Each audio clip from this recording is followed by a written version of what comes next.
The first pale fingers of winter sunlight stretched across the Ardennes, glinting off frost-laden branches and the icy crust of narrow forest paths. Mist hung low over the valleys, curling around the trunks of ancient oaks, as if the land itself were holding its breath. Somewhere in the distance, a rumble began, a low, steady growl that would soon announce the approach of armoured steel and human ambition. It was December 1944, and the Ardennes, deceptively tranquil under its early morning frost, was about to become the stage for a clash of doctrine, courage, and deadly improvisation. Deep in the heart of the forest, columns of Panther tanks from the 1st SS Panzer Division moved with disciplined precision. Each Panther, a masterwork of German engineering, bore the markings of confidence. Broad glacis plates reflecting the dim sunlight, the 75mm KWK 42 gun fixed forward like the iron gaze of a predator. The crews within were veterans, meticulously trained in rapid breakthroughs, skilled in the orchestration of combined arms warfare, and utterly certain in the supremacy of their armour. For them, the war had been a sequence of calculated manoeuvres, overwhelming firepower, and near-invincible tanks slicing through opposition. The Ardennes' dense forests, while inconvenient, were seen as a challenge their discipline could overcome. Lieutenant Hans Richter, a young Panther commander with 3 years of combat behind him, adjusted his binoculars from the turret. Snow crunched under the tracks of his tank as he studied the winding road ahead. "We'll cut through this forest like a knife," he muttered, his voice carrying the conviction of a man accustomed to success. Around him, the crew performed their final checks with quiet precision. Ammunition was stowed, optics wiped clear, and the engine hummed in anticipation. To them, every obstacle in the Ardennes was just another variable in a predictable equation. But on the other side of the frozen landscape, the Allies prepared with a different kind of confidence, one forged not from armoured superiority, but from ingenuity and grim necessity. The 823rd Tank Destroyer Battalion, recently assigned to the 9th Army's defensive perimeter, was establishing concealed positions along likely Panther avenues of approach. Rifle companies, newly reinforced by freshly trained Bazooka teams, fanned out into the forests, taking advantage of the natural cover provided by snow-draped undergrowth and the labyrinthine terrain. These Bazooka teams were small, lightly equipped, and intimately aware of the disparity between themselves and the massive Panther tanks they were expected to confront. The M1A1 Bazooka, with its 2.36-inch rockets, was a potent weapon when employed correctly, but it was also fragile, unwieldy in deep snow, and lethal only at close range. Officers drilled their teams on concealment, patience, and coordinated fire. Each squad knew that the margin for error was minuscule. A single miscalculation could mean being flattened under the tracks of an advancing Panther. Yet the men moved with deliberate care, confident in the doctrines that emphasized ambush, teamwork, and the exploitation of terrain. Lieutenant James McAllister, leading one of the platoons, crouched behind a low ridge, surveying the route the German tanks were expected to take. "They think these woods will slow them down," he said quietly to his sergeant. "They don't know what's waiting for them." His tone was matter-of-fact, not boastful. In his mind, survival and success depended on discipline, timing, and the willingness to exploit every advantage nature had provided. Meanwhile, German reconnaissance was limited. The Panther's own doctrine, emphasizing speed and firepower, left little room for detecting infantry hidden in the shadows of the forest. Reports filtered back to Richter from scouts were incomplete, and the confidence within the ranks was buoyed by previous successes in similar operations. The men joked about encountering nothing more dangerous than mud, unaware that the forest concealed teams capable of halting even their most ambitious offensive.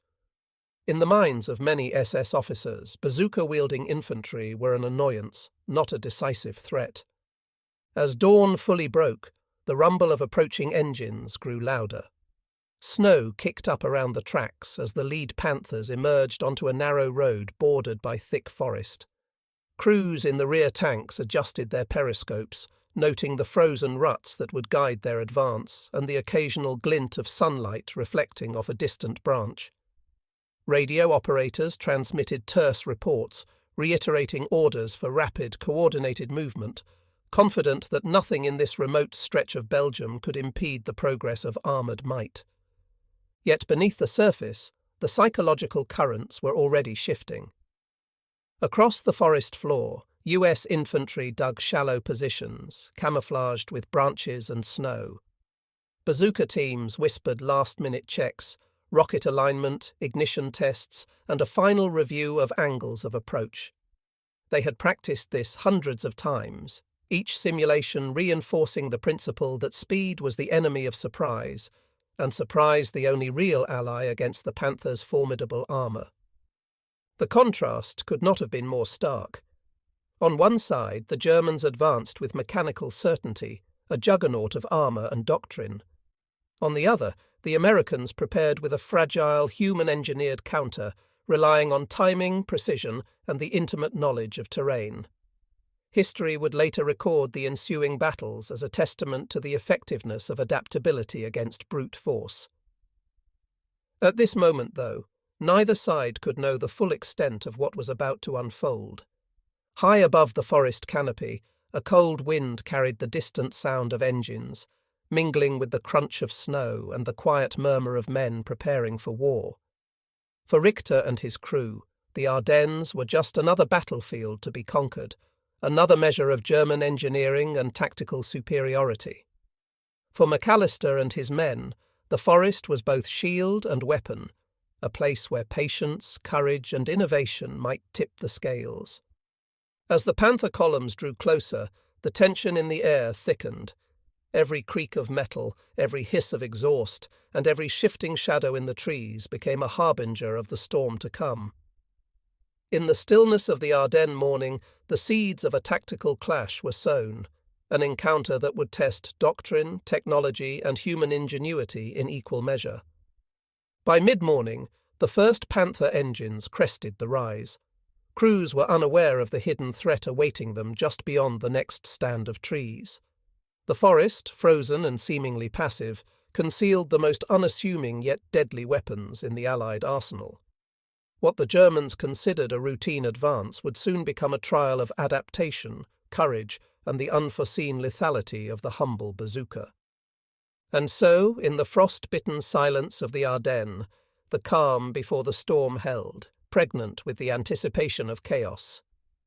Both sides were poised, ready to execute their respective doctrines, yet neither fully grasped how profoundly this clash would challenge assumptions about armour, infantry, and the unpredictable nature of war.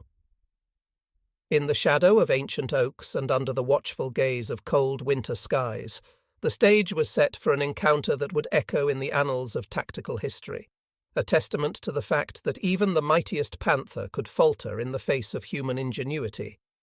The rumble of Panther engines echoed through the forest, each vehicle a testament to German engineering and battlefield confidence. Lieutenant Hans Richter peered through his periscope, scanning the road ahead as the lead tank advanced along a narrow, frost-lined path.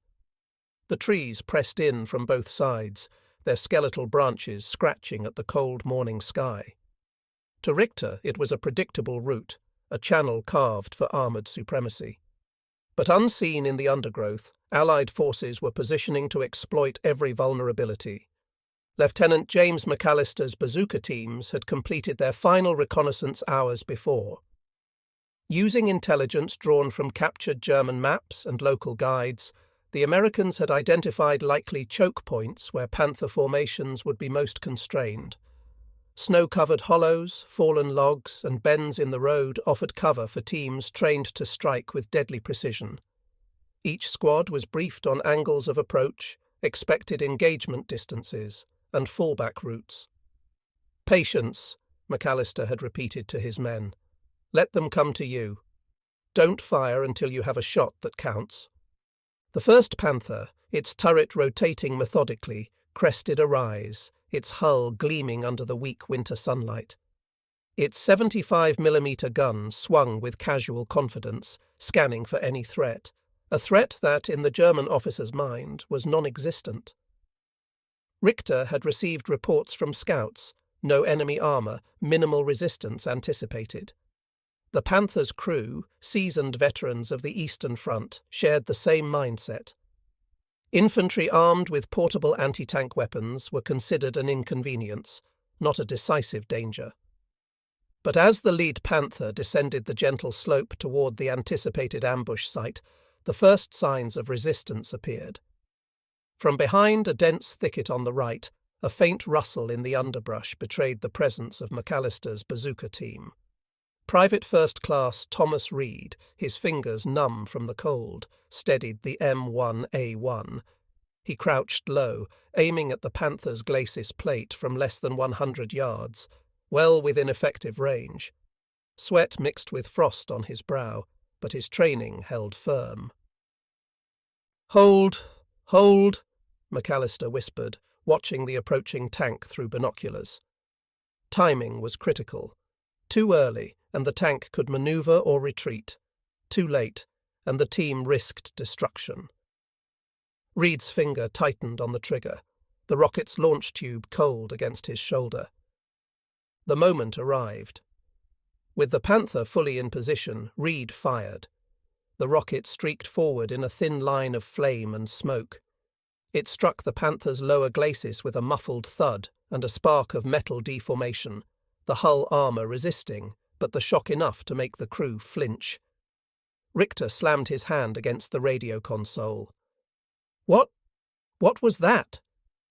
The crew scanned the forest frantically, realizing too late that the undergrowth hid more than just shadows. Immediately, additional rockets followed. From a slight rise on the left, another Bazooka team opened fire on the second Panther in line. The coordinated strikes were designed to slow the column, not destroy it outright.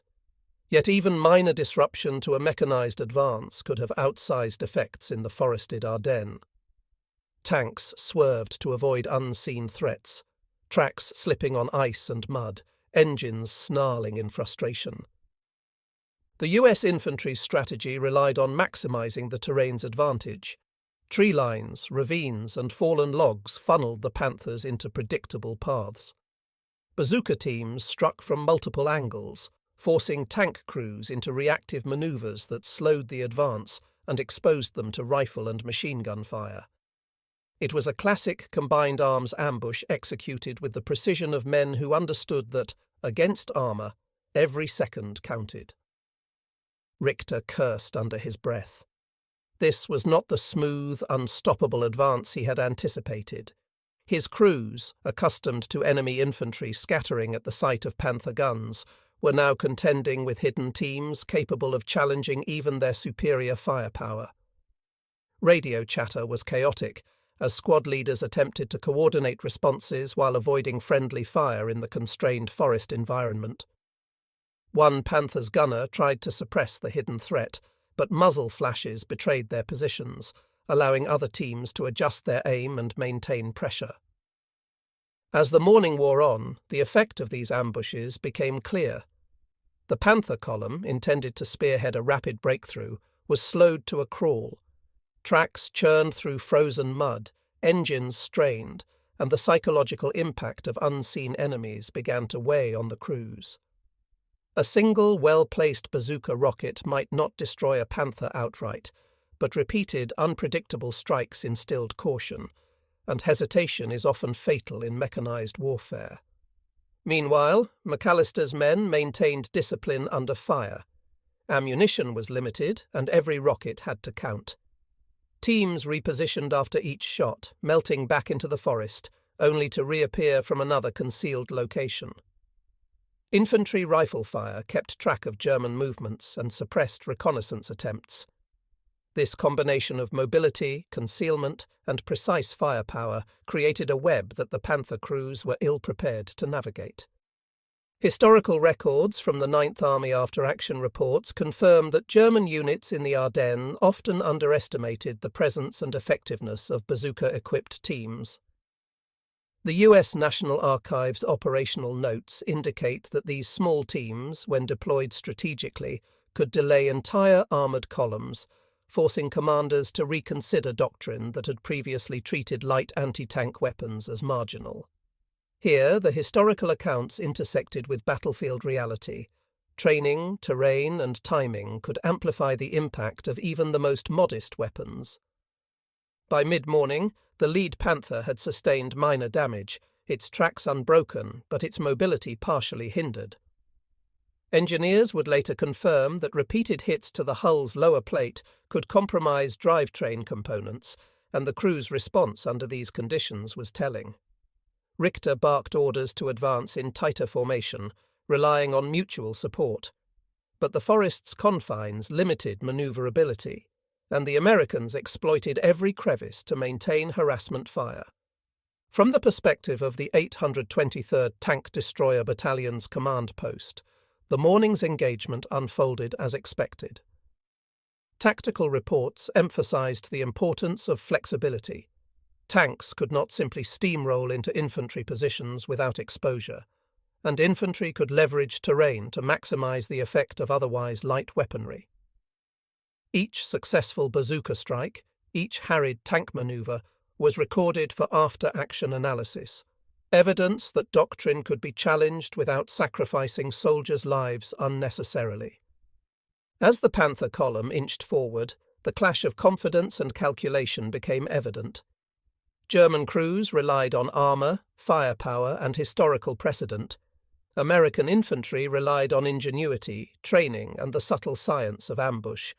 The forest, frost-bound and deceptively calm, had become a theatre where doctrine met improvisation, and where the underestimated could halt the unstoppable. By late morning, the engagement had achieved its initial objectives. The Panther advance was slowed, the psychological edge of armoured superiority was blunted, and the battlefield had shifted into a tense standoff, with the Americans controlling tempo through patience and positioning. The clash, initially framed as a simple armoured push through the Ardennes, had evolved into a deadly chess match where knowledge of terrain and tactical innovation outweighed brute force. And in the shadows of frozen oaks and snow-laden undergrowth, the bazooka teams prepared for the next wave. They knew the day was far from over. German confidence, shaken by the unexpected resistance, would have to contend with the calculated patience of infantry willing to exploit every advantage the Ardennes offered. Here, amid frost, trees, and the rumble of steel, history was being written, one precise shot at a time. By mid-afternoon, the initial surprise of the American ambush had begun to ripple through the 1st SS Panzer Division's forward command. The frozen forest had proven far less hospitable to armour than maps and doctrine had suggested.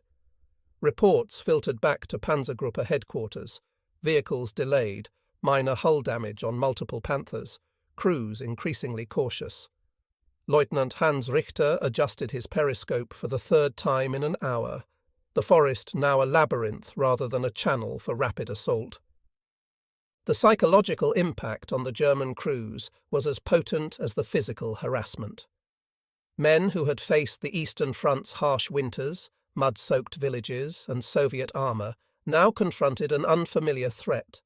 Small, elusive infantry teams armed with seemingly light weapons capable of inflicting real, if incremental, damage.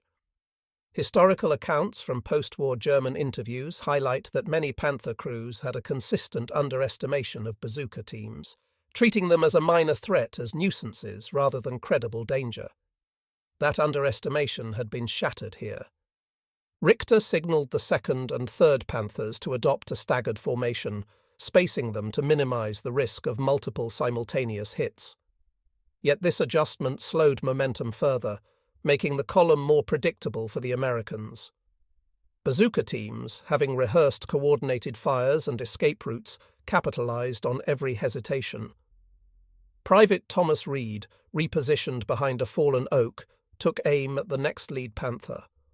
The first rocket bounced off the glacis, glancing harmlessly, but the second, fired moments later from a different angle, struck near the rear track assembly, forcing the crew to halt. From the US side, Lieutenant McAllister monitored the column through binoculars. "Keep moving, but don't overextend," he instructed the teams. "They'll expose themselves if they try to rush." Let the forest do the work for us. Historical training manuals from the 823rd Tank Destroyer Battalion emphasized patient harassment as a force multiplier, and the Ardennes dense trees amplified its effectiveness. Each Panther that hesitated created openings for rifle fire and secondary bazooka strikes. The slowing of the advance had a cascading effect. Signal officers attempting to coordinate movement reported increasing confusion. Vehicles blocked one another along narrow tracks, some slipping on icy ruts while trying to maneuver around halted comrades. The forest's natural obstacles magnified the disruption, and small American teams exploited the terrain meticulously. They repositioned silently, emerging from unexpected angles to strike once more, and the Panther crews learned to fear the shadows of the undergrowth. Meanwhile, reports from the 9th Army archives confirm that even minor delays could force commanders to reconsider the timing of the offensive. Armoured doctrine emphasized speed, shock, and the avoidance of close-range infantry ambushes. But when speed was impossible and infantry refused to yield, doctrine failed to account for improvisation at this scale. The historical record notes that in multiple Ardennes engagements, Panther crews halted repeatedly when faced with even small, well-positioned bazooka teams. Lieutenant Richter, normally confident and methodical, now felt a creeping unease. Every new rustle, every shadow moving between trees was a potential threat. He barked orders to maintain vigilance, but fatigue and uncertainty had already seeped into the column. Crews reported minor injuries from jolts as tanks manoeuvred over uneven ground, and repeated exposure to bazooka fire, even ineffective, eroded morale. Richter's earlier belief in the invincibility of his armoured division was giving way to a more cautious, reactive mindset. From the American perspective, the situation was textbook. Using intelligence reports and local guides, teams had predicted likely Panther choke points. Their ambushes were designed to slow, not destroy outright, an acknowledgement that a Panther's 75mm frontal armour could withstand most bazooka rounds. But by exploiting multiple angles, combined with suppressive rifle fire and coordinated fallback manoeuvres, they created delays that disrupted the German timetable. Reports from the 823rd Tank Destroyer Battalion's after-action logs indicate that these delays, though measured in minutes rather than hours, compounded quickly across multiple formations, creating operational friction. The forest seemed to close around the German column. Trees scraped against turret armour. Snow and mud concealed hazards. One Panther slid slightly off the track near a shallow ravine, forcing its neighbours to halt until engineers could stabilise it. Bazooka teams, having observed these moments, struck opportunistically.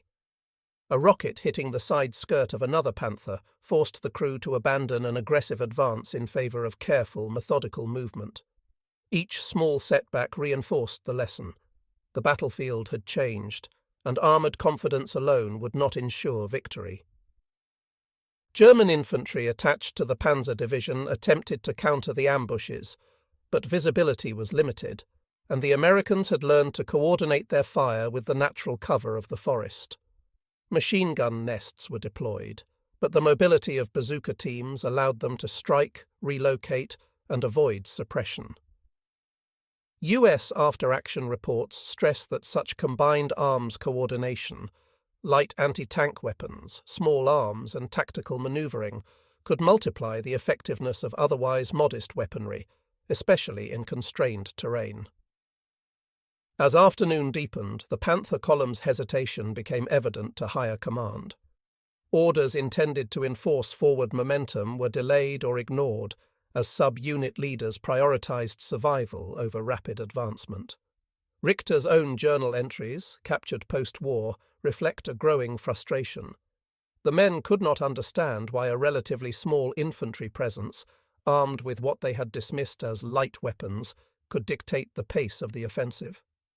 Historical records from the 1962 US, Japanese, and German lesson symposiums highlight that this type of infantry resistance was not unique to the Ardennes, but in winter, in dense forest, against highly trained panzer crews accustomed to shock tactics, it was particularly effective. The engagement demonstrated that even elite armoured units could be stalled, not by superior firepower alone, but by tactical patience, terrain exploitation, and coordinated small unit actions. By late afternoon, the column had advanced barely half the expected distance. Bazooka teams had inflicted minor damage, slowed momentum, and, most importantly, forced German officers to rethink assumptions about infantry capability. Private Reed and his team withdrew to secondary positions, conserving ammunition for a potential evening assault, while McAllister compiled preliminary reports. The Panthers hesitated, not because they were defeated outright, but because the forest, the terrain, and the hidden infantry had imposed constraints that doctrine had failed to anticipate.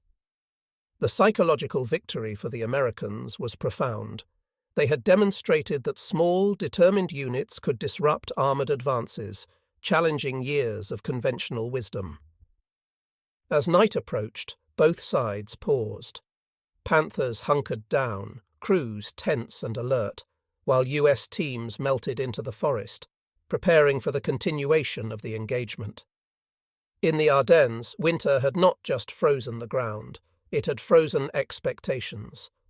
The battle's momentum, once assumed to be German by default, now teetered in the balance, a testament to the potency of preparation, patience, and ingenuity. The coming hours promised more engagement, as German commanders would attempt to regain initiative, and American infantry would continue to exploit every opportunity. The forest had claimed its first victory. It had made the unstoppable hesitate. Nightfall in the Ardennes brought no relief to either side. The forest, dark and silent under a thin layer of frost, amplified every sound. The crunch of snow underfoot, the distant groan of a panther shifting on uneven ground, the faint metallic clink of equipment. For the German crews, the pause in movement was tense, their confidence further eroded. Their doctrine emphasized speed and coordinated strikes, yet the terrain and persistent infantry harassment had forced a halt, leaving them vulnerable to further disruption. Lieutenant Hans Richter moved along the column on foot, checking tracks and speaking with tank commanders. Each vehicle's crew reported minor hits from bazooka fire, mostly side skirts and track assemblies, but even superficial damage slowed movement significantly. Historian Daniel Hallman notes in Killing Yamamoto that small-caliber or light anti-tank weapons could be highly effective when used repeatedly in forests or urban terrain, where mobility was constrained. These reports mirrored the realities of the Ardennes engagement. The forest magnified minor damage into operational delays. On the American side, US infantry units capitalized on this momentum. Lieutenant McAllister oversaw the repositioning of bazooka teams and coordinated rifle companies, ensuring overlapping fields of fire. Each team had a rotation of observation, fire, and relocation, a tactic drawn from official training manuals of the 823rd Tank Destroyer Battalion and after-action reports from earlier 9th Army engagements. The goal was simple: make the German advance predictable yet costly, without overextending the lightly armed infantry. By midnight, the first coordinated ambush was in motion. 3 Panther tanks approached a narrow forest trail, the lead vehicle already limping from earlier sidetrack damage. Hidden within a copse of spruces, Private Thomas Reed and his team waited, rockets prepped. Another bazooka team, positioned 30 meters to the left on slightly higher ground, covered the flank. Rifles from nearby infantrymen added suppressive fire.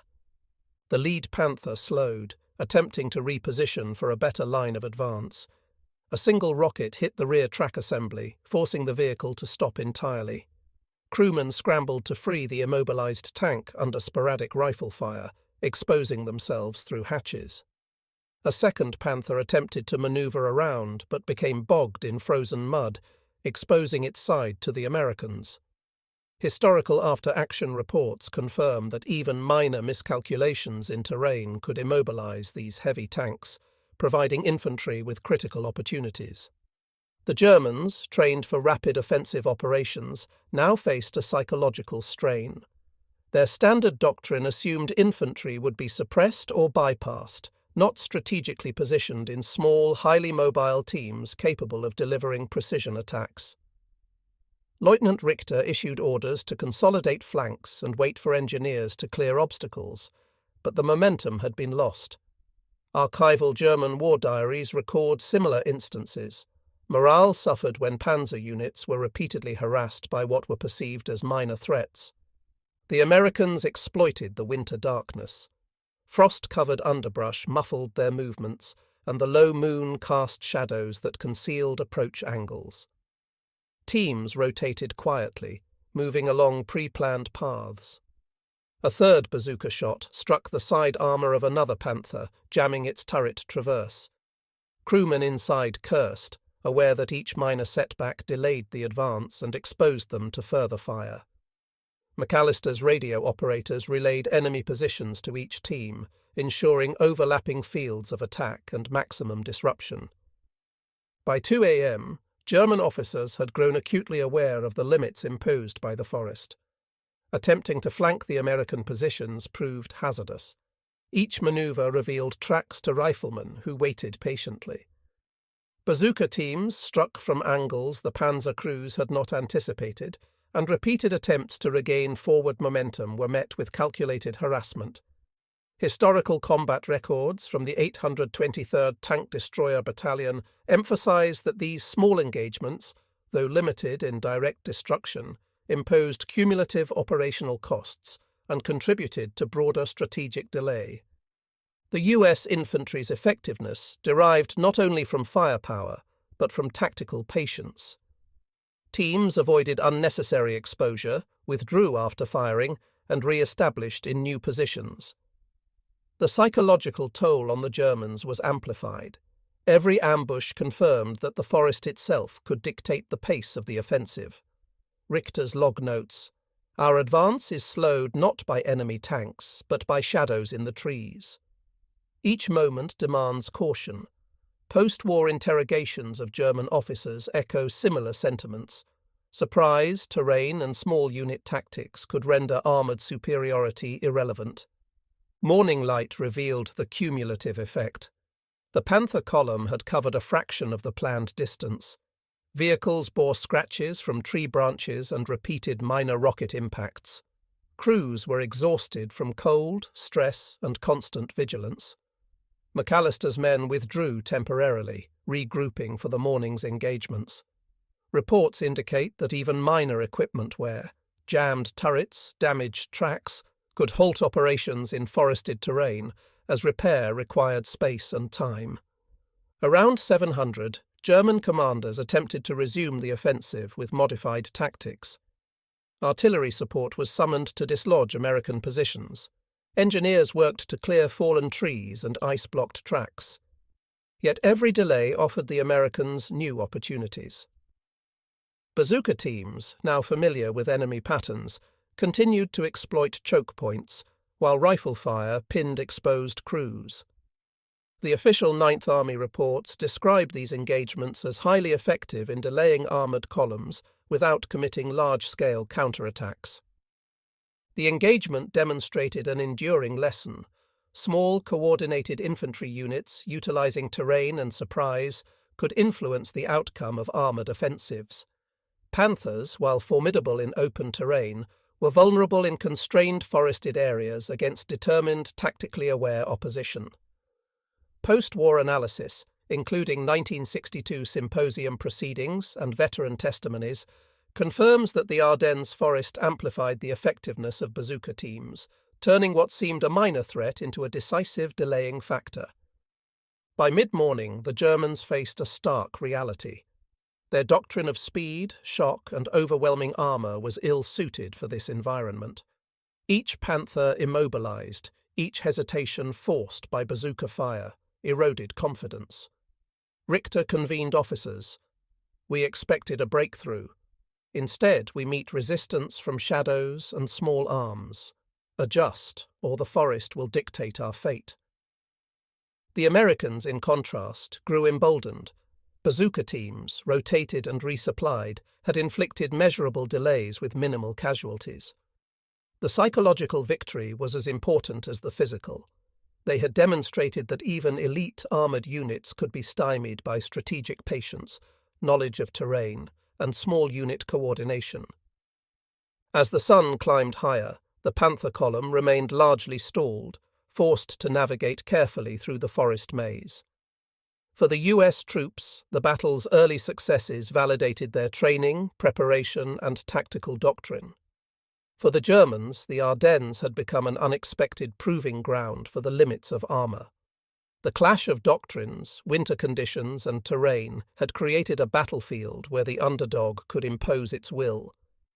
The forest, silent now except for distant engine groans and occasional rifle fire, had once again proven its value. And for the Americans, every frozen branch and concealed undergrowth was a testament to how ingenuity, preparation, and courage could bend even the most formidable offensive to their will. By late morning, German commanders recognized that conventional movement through the Ardennes forest was no longer viable. Lieutenant Richter and his staff convened under the canvas of a makeshift command post, consulting maps and reports from armoured units. Every Panther immobilized or delayed by bazooka fire had compounded their timetable, and higher command's expectations for rapid breakthrough weighed heavily. The 1st SS Panzer Division, trained to exploit speed and concentrated firepower, now faced a slow, methodical attrition by small, elusive infantry teams. To regain initiative, engineers began clearing narrow trails while armoured units adopted staggered formations, attempting to reduce exposure to ambushes.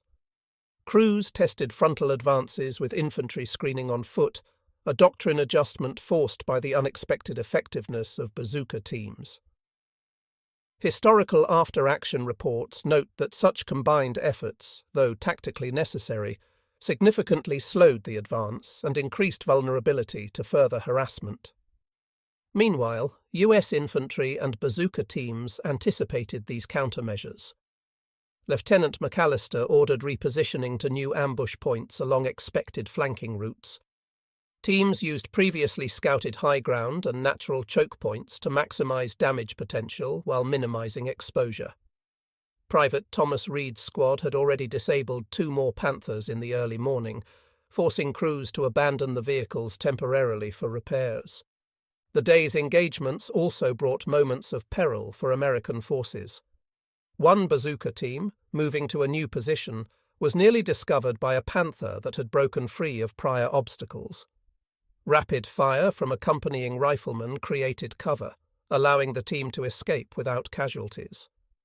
Post-war veteran testimonies confirm that such close calls were frequent in Ardennes skirmishes, highlighting the thin line between success and disaster in winter forest ambushes. By midday, German efforts to regain momentum were met with repeated setbacks. Frustration grew among Panther crews, many of whom had never anticipated that a few lightly armed infantrymen could stall an entire offensive.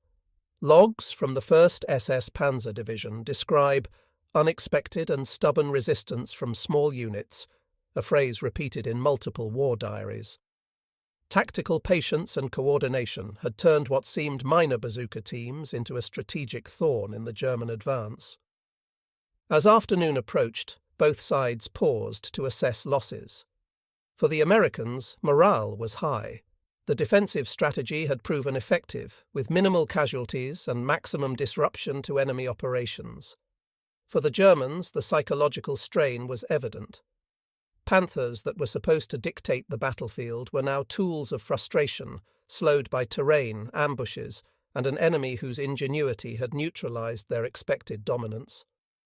The Ardennes winter, with its forests, narrow trails, and hidden ravines, had turned into a proving ground for asymmetrical tactics. It was clear that conventional armoured doctrine could be challenged, and even temporarily defeated, by small, well-trained teams equipped with bazookas, knowledge of terrain, and patience.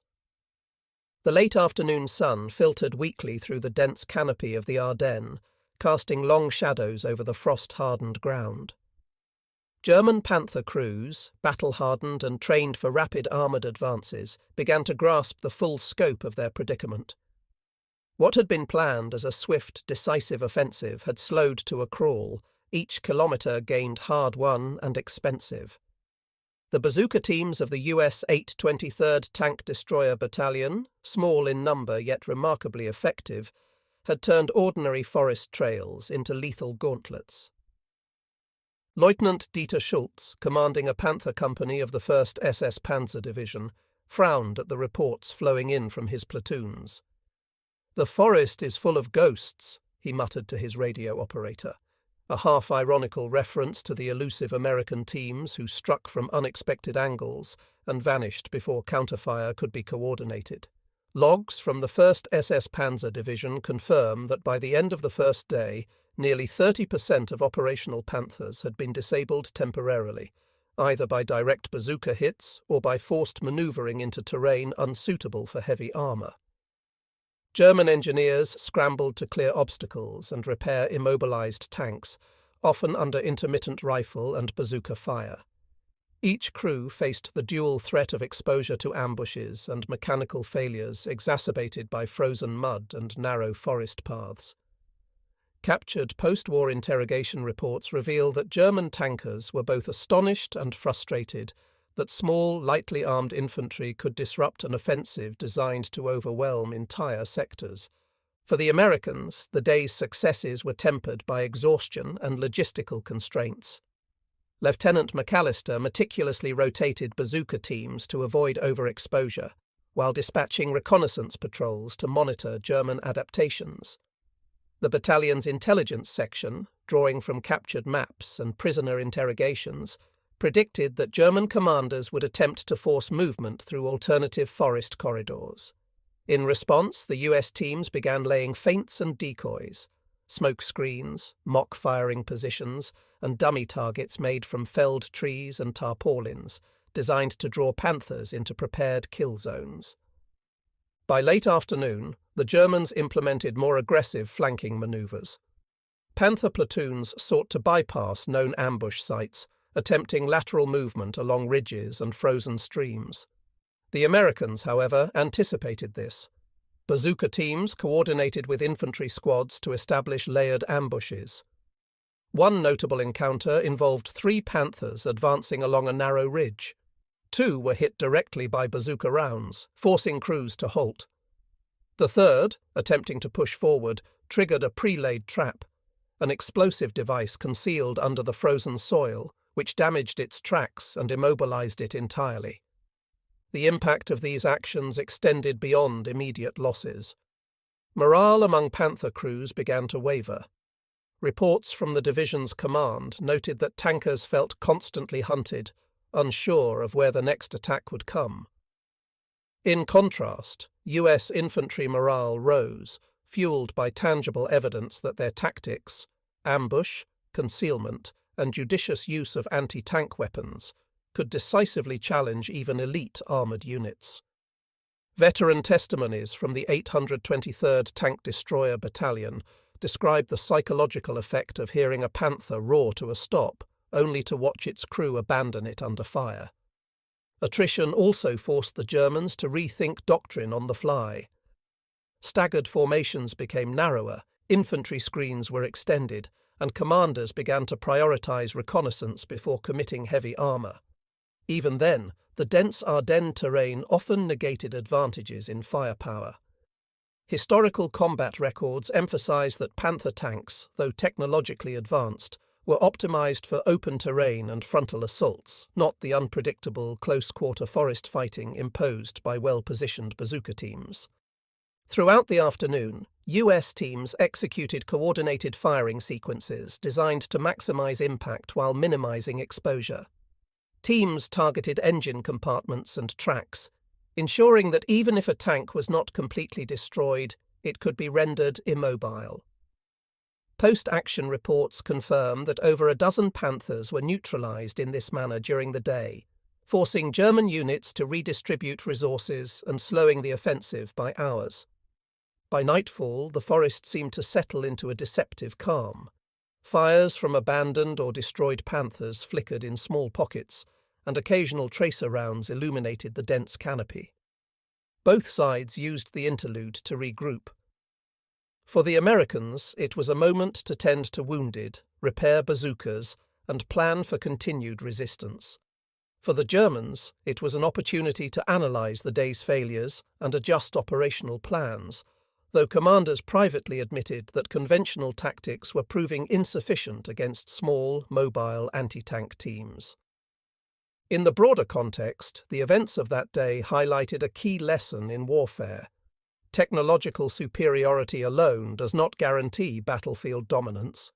Terrain, ingenuity, and tactical flexibility could offset even the most formidable armoured units. Historian accounts emphasise that the Ardennes winter, with its forests and constrained lines of advance, created conditions in which light infantry armed with portable anti-tank weapons could significantly disrupt elite panzer divisions. As the first stars pierced the Ardennes sky, both sides settled into makeshift encampments, the frozen forest echoing with the muted sounds of preparation. The coming day promised more clashes, and both German and American forces understood that the struggle was as much psychological as it was physical. The Germans would have to adapt further, while the Americans relied on discipline, observation, and daring to hold the line. In these frozen woods, small teams of determined soldiers had proven that doctrine could be challenged, that confidence in steel could be shaken, and that the course of an offensive could hinge on the courage and cunning of a few well-placed bazooka teams. The cold December wind swept through the Ardennes like a silent harbinger of impending chaos. Snow dusted the forest floor, freezing every boot print, every wheel rut, and every fallen branch. German Panther crews, already demoralised by repeated ambushes, now faced the additional challenge of dwindling supplies and overextended lines. Their offensive, once intended to punch through the Allied front in a single decisive strike, had slowed to a frustrating crawl. Obersturmführer Heinrich Lange, commanding the 1st SS Panzer Division's armoured regiment, surveyed the field from his command Panther. His eyes scanned the faint smoke trails curling from destroyed tanks. "Everywhere we turn, they're waiting," he muttered to his adjutant. Post-war interrogation reports reveal that German commanders were increasingly aware that conventional doctrine, rapid armoured thrusts, shock and awe tactics, was insufficient against an opponent who refused to engage in predictable patterns. The Americans, meanwhile, leveraged every ounce of intelligence gained from previous encounters. Lieutenant McAllister had ordered a series of observation posts along probable German flanking routes. Bazooka teams were pre-positioned to exploit natural choke points, narrow forest paths, frozen streams, and ridgelines where Panther manoeuvrability was limited. Each team coordinated with adjacent infantry squads, establishing overlapping fields of fire. Combat records from the 823rd Tank Destroyer Battalion indicate that during this period, successful ambushes became almost surgical, often involving synchronized volleys from multiple teams to disable several Panthers in rapid succession. As dawn broke, German forces attempted a calculated maneuver to regain momentum. Panther platoons, supported by mechanized infantry, moved laterally to bypass the known ambush sites. However, the Americans had anticipated this. Spotters stationed on higher ground identified the movement early, and pre-planned strikes awaited. 3 Panthers moving along a narrow streambed were met with concentrated bazooka fire from concealed teams. 2 were immobilized instantly, tracks shredded, while the third tried to retreat only to trigger a camouflaged anti-tank mine. The scene was chaotic.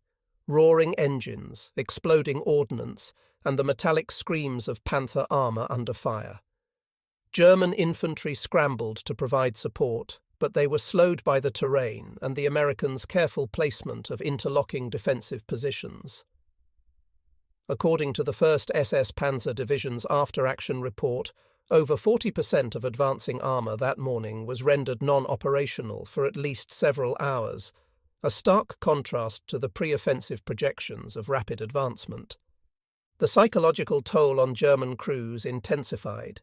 Many had expected to face scattered riflemen or light anti-tank artillery, not small teams capable of executing complex ambushes that neutralized the elite Panthers' advantages. Letters from German tankers, later recovered and preserved in military archives, describe the frustration and disbelief. "We are hunted like animals, each path a trap," wrote one SS Panzer Grenadier. Another noted that coordination with infantry was often ineffective, as the Americans struck from multiple unseen directions simultaneously.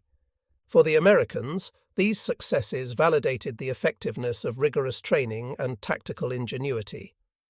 The Bazooka team's performance, targeting weak points such as engine compartments and tracks, demonstrated that even lightly armed units could impose severe operational consequences on heavily armoured formations. Lieutenant McAllister emphasized rotation and concealment, ensuring teams were never exposed long enough to be destroyed by supporting German fire. Observers noted that the use of dummy positions and intermittent engagement had confused German commanders, leading to hesitation that slowed movement across the front. By midday, German forces attempted a more aggressive strategy: concentrated artillery barrages combined with armoured pushes. They hoped that suppressing American positions with indirect fire would allow the Panthers to advance unimpeded. Historical artillery logs confirm that this tactic had mixed results. While several ambush sites were temporarily neutralized, Americans had pre-dug positions and dispersed squads, minimizing casualties and maintaining enough operational capacity to continue ambushes further along the route. The effectiveness of these defensive tactics forced German officers to reconsider their operational priorities. Oberst Lange convened a council of company commanders, acknowledging that continued reliance on standard armoured doctrine was yielding diminishing returns. "Our speed is our strength," he told them, "yet here, speed kills us." Post-war assessments by Allied analysts note that this moment marked a significant strategic inflection point.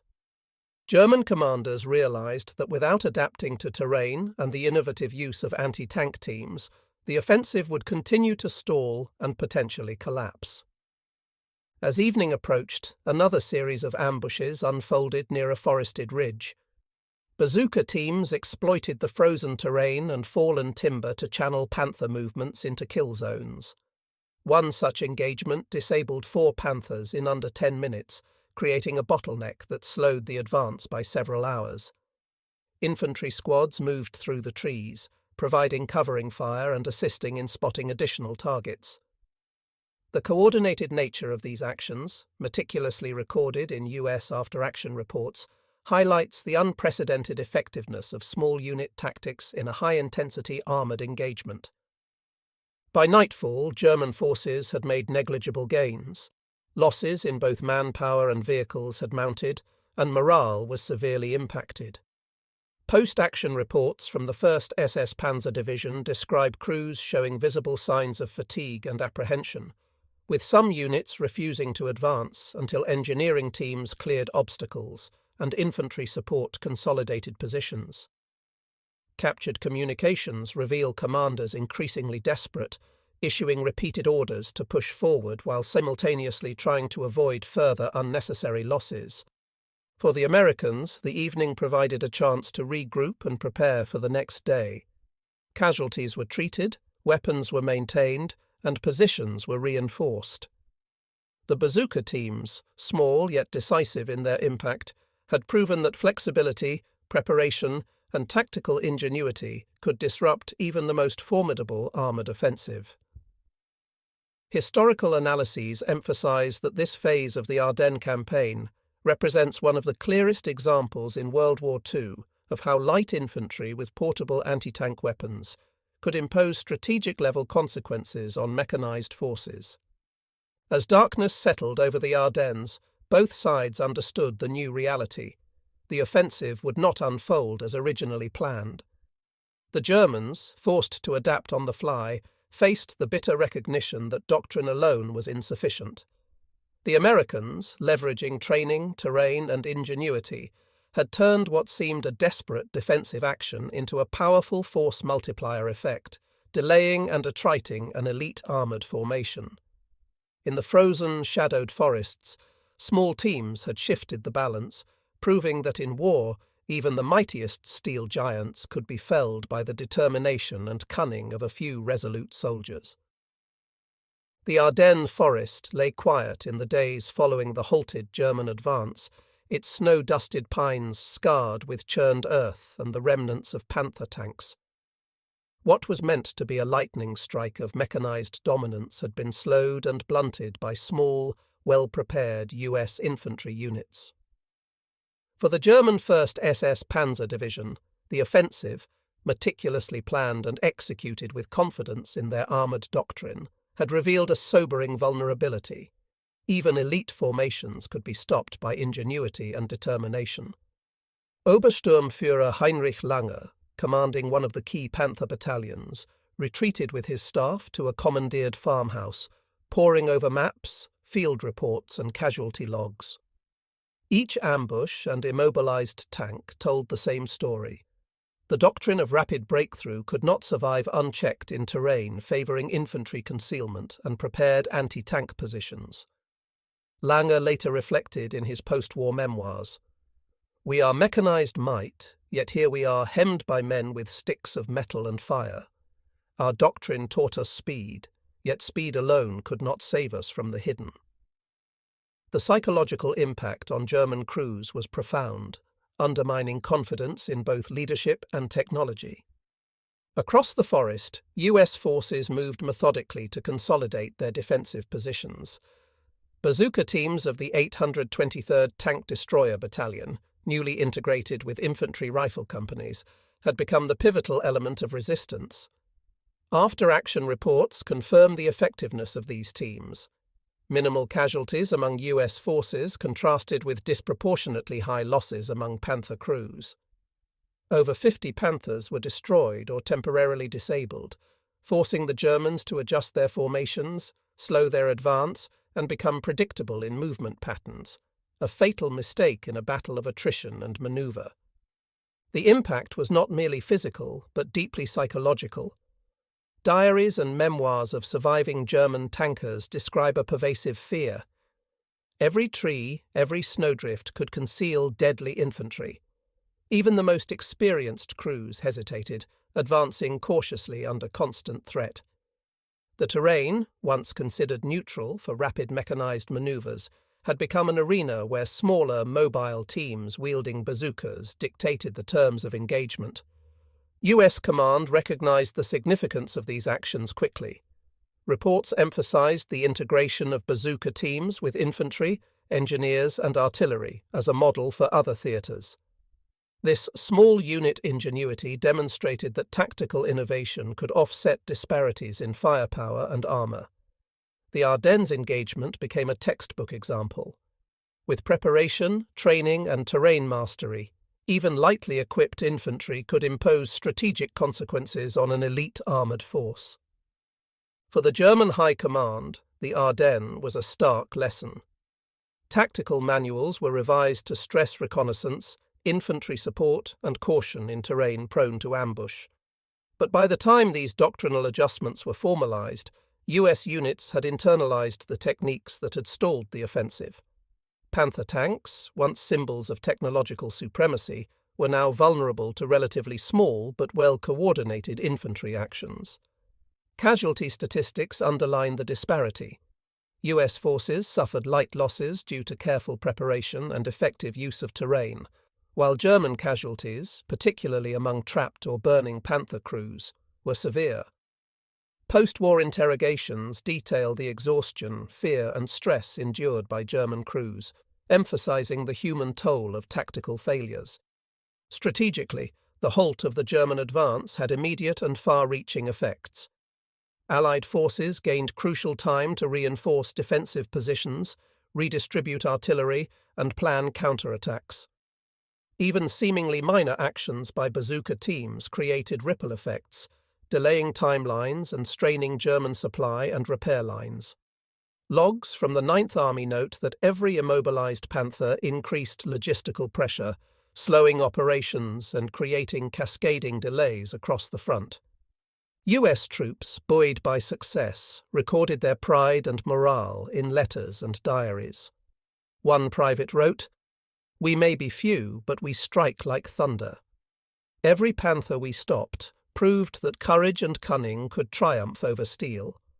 Their success validated months of training, preparation, and audacity, demonstrating that disciplined infantry could dictate the pace and outcome of engagements, even against technologically superior forces. As German forces slowly withdrew from the Ardennes, the dense forest became a silent monument to a transformed reality in armoured warfare. Panthers, once symbols of near invincibility, lay shattered and abandoned, their hulks scattered across snow-dusted clearings like grim reminders of overconfidence. The campaign highlighted a fundamental truth: technological superiority alone could not guarantee success. Well-prepared defenders, exploiting terrain, weather, and small unit ingenuity, could inflict disproportionate losses even on elite armoured formations. Coordination, anticipation, and tactical innovation proved as decisive as firepower. The Ardennes had become a proving ground where doctrine met harsh reality, reshaping operational thinking for both sides and demonstrating that preparation and adaptability could turn even the smallest units into instruments of strategic impact. Ultimately, the Ardennes offensive profoundly reshaped both military doctrine and perception.